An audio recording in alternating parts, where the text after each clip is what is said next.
عزیزان ملت اسلامیہ، آپ نے مجھے پہلی مرتبہ دیکھا ہے اور پہلی مرتبہ میں آپ کے بیچ میں بول بھی رہا ہوں، لیکن انشاءاللہ سنیں گے تو انشاءاللہ آپ کا دل بھی مطمئن ہوگا، دماغ بھی تر و تازہ ہوگا کہ مولانا عمر نے اگر کسی کو بلایا تھا تو بلانا وصول ہوا، اور ایسے امام کو رکھنا آپ کے گاؤں کے لیے بڑی برکتیں ہوتی ہیں۔ سبحان اللہ، کہ جس کے اندر خلوص للہیت کے ساتھ میں دین کی محبت بھری ہے، کہ جس نے آدمی کو گناہوں کی طرف سے رغبت کر کے الحمدللہ میلاد رسول کی طرف رغبت کی ہے۔ ایسے نوجوان عالموں کی ضرورت ہے۔ اگر ہمارے نوجوان کسی غلط طور طریقے پہ جاتے ہیں تو یہ علماء ان کی رہنمائی کرتے ہیں، یہ ان کی شان ہے۔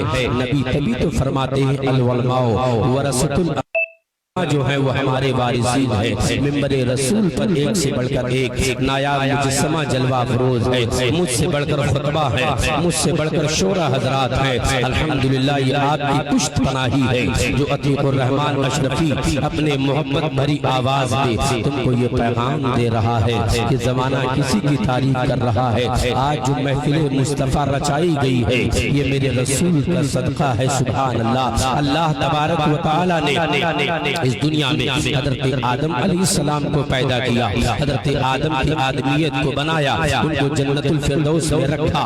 اللہ تبارک و تعالی نے تو یہ مصطفیٰ کا صدقہ ہے۔ حضرت شیس علیہ السلام کو عرفان بخشی، یہ میرے مصطفیٰ کا صدقہ ہے۔ حضرت لوط کو علم و حکمت عطا فرمائی، یہ مصطفیٰ کا صدقہ ہے۔ حضرت ابراہیم خلیل اللہ کو آپ کو الحمدللہ آگ میں ڈالا گیا، نار نمرود سے اللہ نے بچائی، یہ میرے مصطفیٰ کا صدقہ ہے۔ اسماعیل کے گردن پہ چھری رکھی لیکن چھری نے کاٹی نہیں، یہ مصطفیٰ کا صدقہ ہے۔ حضرت سلیمان علیہ السلام کو جو حکومت ملی ہے وہ مصطفیٰ کا صدقہ ہے۔ حضرت یوسف کو جو حسن ملا ہے وہ مصطفیٰ کا صدقہ ہے۔ حضرت یحییٰ کو جو شہادت ملی ہے وہ مصطفیٰ کا صدقہ ہے۔ حضرت زکریا کو جو شہادت عظمیٰ ملی ہے وہ مصطفیٰ کا صدقہ ہے۔ حضرت موسیٰ کو جو جاہ و جلال ملی ہے وہ مصطفیٰ کا صدقہ ہے۔ حضرت عیسیٰ کو جو خوبصورتی ملی ہے وہ مصطفیٰ کا صدقہ ہے۔ حضرت ابوبکر صدیق کو جو صداقت ملی ہے وہ مصطفیٰ کا صدقہ ہے۔ حضرت عمر کو جو عدالت ملی ہے وہ مصطفیٰ کا صدقہ ہے۔ حضرت عثمان کو جو سخاوت ملی ہے مصطفیٰ کا صدقہ ہے۔ مولا علی شیر خدا داماد پیغمبر کو جو صدقہ ملا ہے، آپ کو شجاعت کا خطاب ملا ہے، وہ مصطفیٰ کا صدقہ ہے۔ حضرت سیدنا امام حسین کو کربلا میں شہید کیا گیا، آپ نے 72 لوگوں کو قربان کیا ہے لیکن اسلام کو بچایا ہے، یہ مصطفیٰ کا صدقہ ہے۔ حضرت طیبہ طاہرہ عابدہ زاہدہ حضرت فاطمہ الزہرا کو جو پاک دامنی کا خطاب ملا ہے یہ مصطفیٰ کا صدقہ ہے۔ حضرت امام اعظم ابو حنیفہ کو جو امامت ملی ہے مصطفیٰ کا صدقہ ہے۔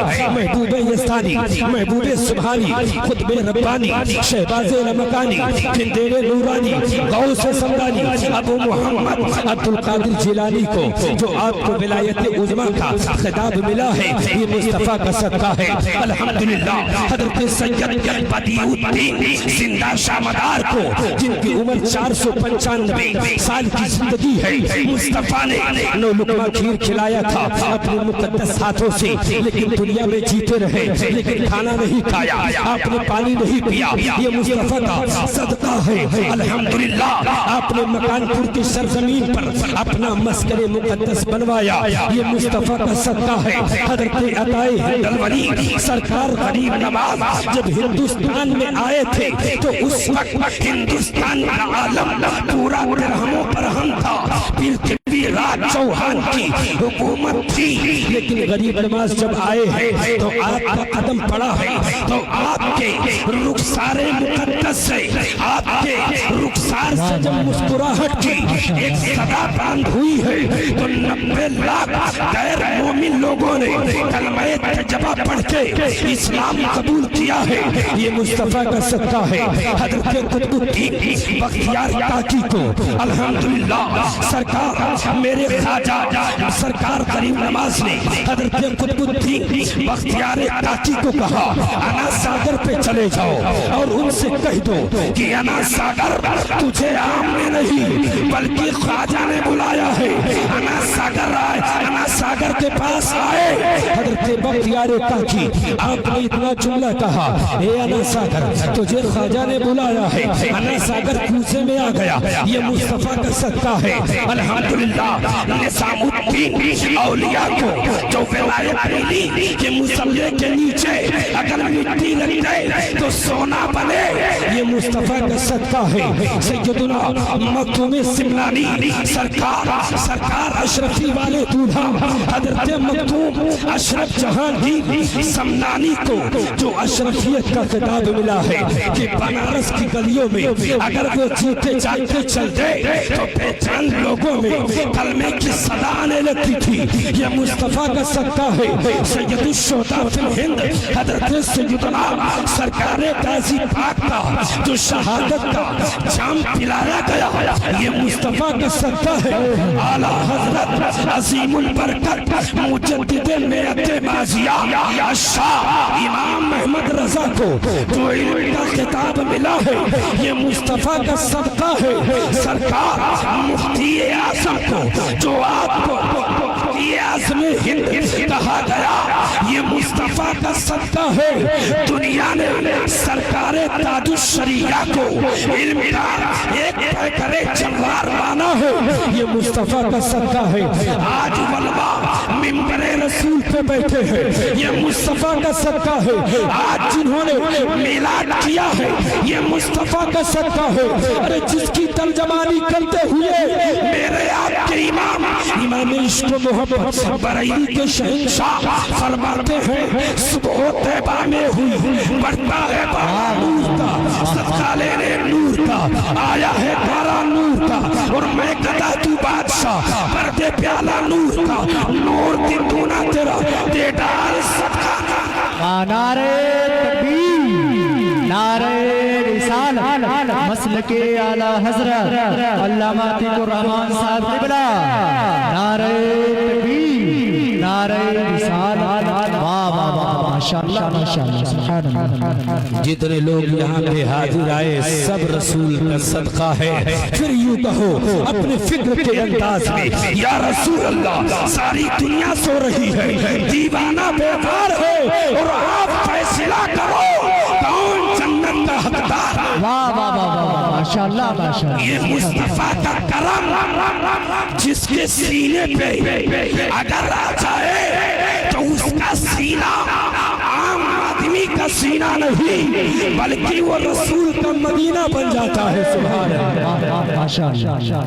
اللہ۔ منبر رسول پر بیٹھنے والا ہر عالم یہی کہتا ہے، اے عشق تیرے صدقے جلنے سے چھٹے سستے، جو آگ بجھا دے گی وہ آگ لگائی گئی۔ سبحان اللہ سبحان اللہ۔ آج یہ وقت چل رہا یہ پرفتن زمانہ جس میں ہمیں اور آپ کو اپنے رسول کے طریقے کو اپنانا چاہیے۔ اگر ہمارے نوجوانوں میں خرافات کے بیج کسی نے بوئی ہے تو اس خرافات کو نکالنے والا کوئی عام آدمی نہیں بلکہ منبر مصطفیٰ پہ بیٹھنے والا ایک عالم دین ہوگا۔ جیسے ہمارے باپ داداؤں نے اپنے بیٹوں کی شادیوں میں اصلاح معاشرہ کے تعلق سے حکم کی تعمیل ہو رہی تھی تو میں نے کہا کچھ اس پہ بھی لپکشائی ہو جائے۔ ہمارے باپ داداؤں نے جو خطا کی ہے کہ جوتوں پہ نہانا اور روحنی پہ ختنہ کرانا اور نائی سے ہی غسل کرانا، یہ تمام منصوبے اگر باپ داداؤں نے غلط کیا ہے تو ہم ان کے غلطی پر اصرار نہیں کرتے بلکہ ہم کو چاہیے۔ آج زمانہ کیا کہہ رہا ہے، آج دین بولتا ہے، اس لیے کہ ہمارے مساجد جو ائمہ ہے وہ ہم کو تلقین کرتے ہیں کہ یہ غلط ہے، ہم کو غسل اپنے ہاتھوں سے کرنی چاہیے، مسجد میں جا کر عبادت اپنی ہاتھوں سے کرنی چاہیے تاکہ دنیا کا کوئی آدمی یہ نہ کہہ سکے یہ غلام مصطفیٰ تھا، اس کو نہلایا گیا تو فلاں طریقے سے، اس کو ختنہ کرایا گیا تو فلاں طریقے سے، لیکن ان کہنے والوں کو یہ جواب دو کہ جب تک یہ علماء زندہ ہے ہم غیر قانونی کام نہیں کریں گے۔ گے، اس لیے کہ جب تک یہ علماء ہے، جب تک شریعت مصطفیٰ کی ایک پاسبانی چل رہی ہے، اس لیے کہ طریقے مصطفیٰ کو چھوڑنا ہے، وجہ بربادی اسی سے قوم دنیا میں ہوئی بے اقتدار اپنی۔ اگر یہ علماء زندہ ہے تو یہ تم کو تعلیم و تربیت دیتے رہیں گے، لیکن جیسے ان علماء کرام نے اس زمانے میں مل کے اسلام کی آب و پاشی کر رہے ہیں، ایسے اس زمانے میں ذرا ایک جھلک حضرت ابراہیم علی نبینا و علیہ السلام کی روشنی ڈال دو۔ یہ انہی کا تاریخ چل رہا ہے، یہ انہی کا مہینہ چل رہا ہے، لیکن حکم اس پہ بھی ہوا تھا، وقت میں نے کافی مانگا تھا۔ اگر میں نے داستان سنانی شروع کی تو کافی طویل نکل جائے گا، لیکن القصہ مختصر ذرا دیکھتے چلو۔ جیسے آج کے زمانے میں ہمارے علماء مل کے تمہاری تہذیب و تمدن کا خیال کر کے راہ مصطفیٰ دکھاتے ہیں، ویسے اس زمانے میں ایک بادشاہ کا نام نمرود تھا کہ اس نے ایک دن اپنے بستر پر بیٹھ کر اس نے اپنے بستر پہ آرام کرنے کے غرض سے گیا تو وہ بیٹھا، اس کے بعد میں وہ سویا تو اس سونے کے بعد میں خواب دیکھتا ہے۔ کیا دیکھتا ہے کہ افق سے ایک ستارہ نمودار ہوتا ہے، ہو جانے کے بعد میں وہ ستارہ اس کے محل کے چھت کے اوپر آیا ہے، اور دیکھتے دیکھتے وہ ستارہ اس قدر چھا گیا ہے کہ پورا شہر بابل اس کے جد میں آ گیا ہے۔ وہ آدمی بادشاہ اٹھا، اپنے تمام نجومیوں کو بلایا اور بلانے کے بعد میں کہا، اے میرے نجومیوں تم یہ بتاؤ کہ میں نے جو ستارے کا خواب دیکھا ہے اس کی تعبیر کیا ہے؟ تو بادشاہ نے اپنا جب یہ خواب تمام لوگوں کے سامنے پیش کی تو اس کے نجومیوں نے کہا کہ سنو کہ تیری بادشاہیت کو مٹی میں ملانے والا ایک اللہ کا مخلوق، ایک اللہ کا بندہ ایسا پیدا ہونے والا ہے کہ جو خدائی کا تو دعویٰ کر کے بیٹھا ہے، وہ تیری خدائیت کو ایسے مٹا دے گا کہ لگے گا کہ کوئی زمین پہ نمرود جنم نہیں لیا تھا، اس لیے کہ اگر تو خدا بن رہا ہے تو اللہ تیری خدائیت کو مٹانے کا انتظام کر رہا ہے۔ جیسے کہ آج کے زمانے میں اگر اسلام کو مٹانے کی کوشش کرتا ہے کوئی تو یہ علماء اس کی تائید میں کھڑے ہوتے ہیں۔ اس زمانے میں نمرود نے جب یہ خواب بیان کیا لوگوں کو تو اس نے کہا کہ سنو، میں اس لڑکے کو پیدا نہیں ہونے دوں گا جو میری بادشاہیت کو مٹی میں ملا دے گا، لیکن یہ نمرود کیا جانتا ہے اللہ حکیم و کریم ہے کہ اگر وہ تجھے شیرنی کا دودھ پلا کے اگر پال کے تجھے بڑا کرنا جانتا ہے تو ابراہیم کو تیرے شہر میں پیدا کرنا جانتا ہے۔ اس نے منصوبہ لگایا، سیٹی نہ مارے، منصوبہ لگایا